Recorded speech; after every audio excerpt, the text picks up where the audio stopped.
Good morning, all my beautiful patrons. I hope everybody had a wonderful Christmas. So I have my very first book review for you today, and this is a book that I use constantly all the time.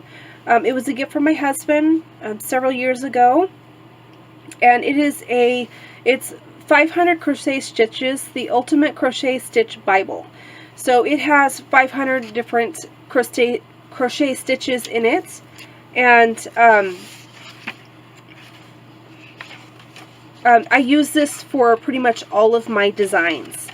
So it starts out with some tools and techniques on how to hold your hook and your yarn and everything.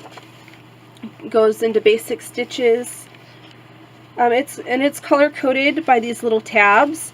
So you have, your chaining, learning how to do a slip knot or yarn over, your chain stitches, your slip stitches, single crochets, half double crochets, double crochets, treble crochets, a Solomon's knot, which I don't even know how to do, so I should probably look into that. And then it talks about how to make fabric. It shows you how to do your second row after you've worked over your chain. Because some people when they're beginners don't know how to do that, which is great that this has this in it. And then my notes in it. So this just has different stitch variations. So this goes into fillet, clusters, bobbles, popcorn stitches, which I was just using this in a hat. And that's where I learned it from this section right here. And then you have puff stitches over here. Also the crossed stitch, which is where you cross your double crochets. I've used this in lots of different projects. I'm actually using it in my sweater right now that I'm making. And then it goes into like some Irish crochet and some different working on patterns, your stitch diagrams,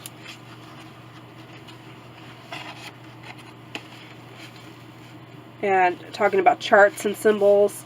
And then it gets into the actual stitch patterns themselves.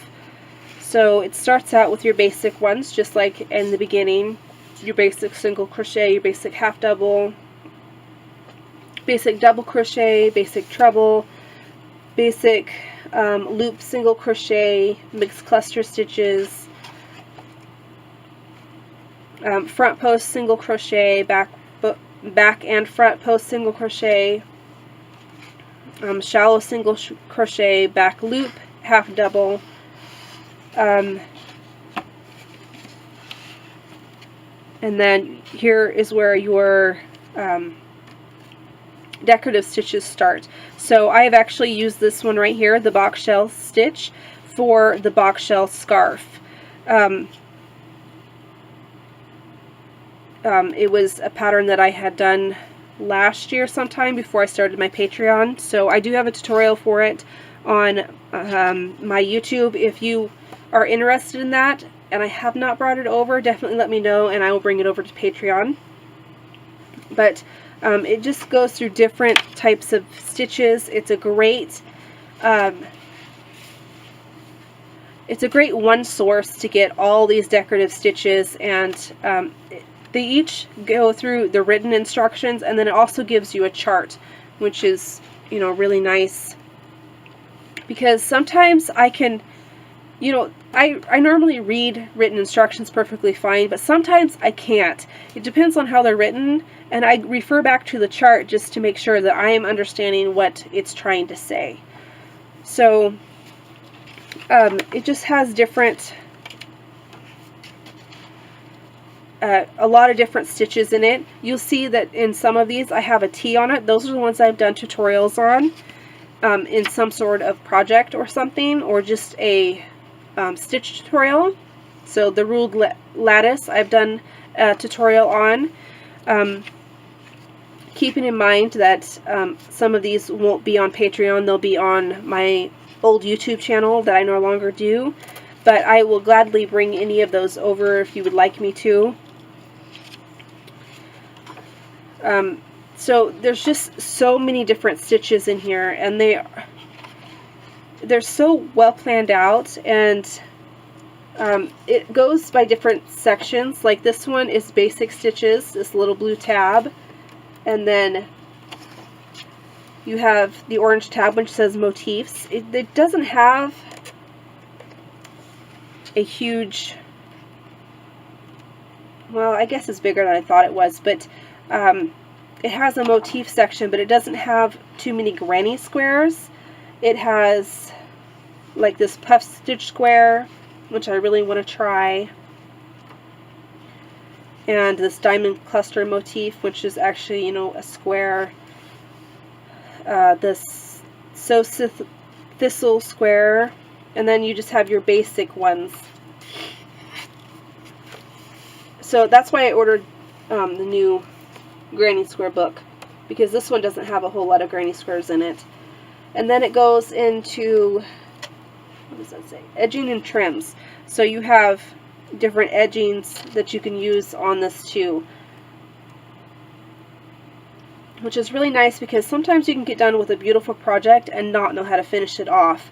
And this is a great way to be able to add a little just more decorative feature to whatever it is you're working on, just by adding an edging on it. So it has some really nice edgings in it. So this book is perfect because it has a little bit of everything that you're going to need for crochet. So even an experienced crocheter like myself still refer back to books like this, because you don't know every stitch that exists, and it's nice to be able to have a reference that you can just go to and say, okay, I like this stitch, how do I turn it into a project? And it gives you the stitch count and everything that you need to be able to do that. So I highly recommend this book for anybody, especially beginners, because it gives you a one-stop reference to pretty much everything that you need to know. The one thing I don't know who the author is, so I hope that you can see that. It says St. Martin's Griffins. So I don't know if that's who the author is or the publisher, but you can just type in 500 crochet stitches, the ultimate crochet stitch Bible, and it will come up with it. My husband actually bought this at Hastings years ago. I think it's been,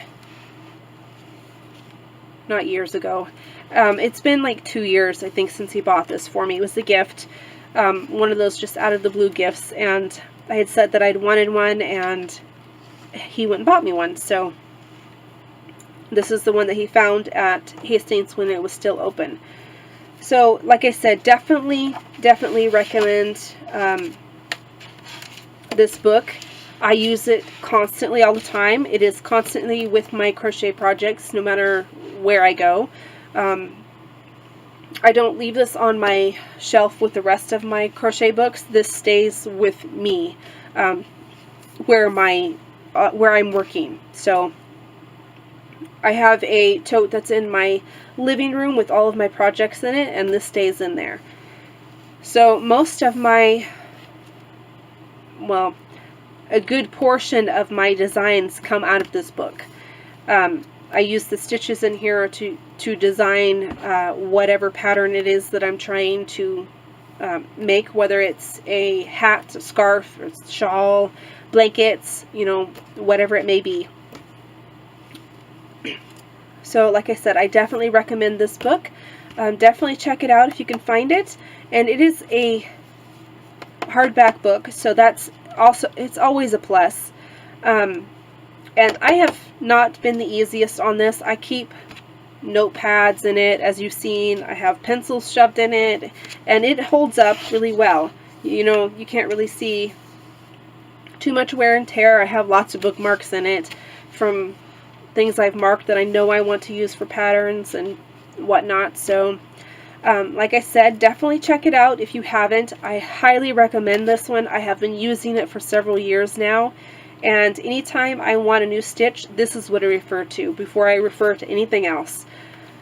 Occasionally I will stumble across something, a chart or a certain stitch on like Pinterest or something, but probably 99% of my stitches come out of this book. So definitely check it out if you don't have it already, and have a great day. I'll see you next time.